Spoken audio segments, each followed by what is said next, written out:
বাঙালির ঘরে দুর্গা আসার আগে আসে বীরেন্দ্র কৃষ্ণ ভদ্র, দুর্গাপুজোর কার্টেন রেজার।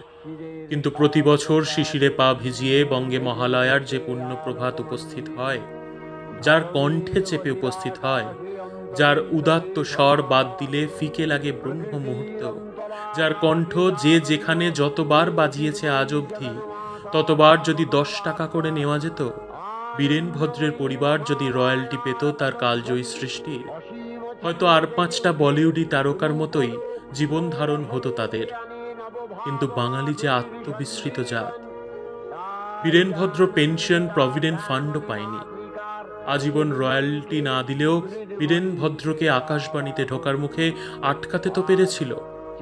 যে কণ্ঠে স্তোত্রপাঠ শোনা যায়, সে কণ্ঠ রাগে ফেটে পড়েছিল। দারোয়ানকে দলা পাকানো গলায় চিৎকার করে সেদিন বলেছিল, এই রেডিওকে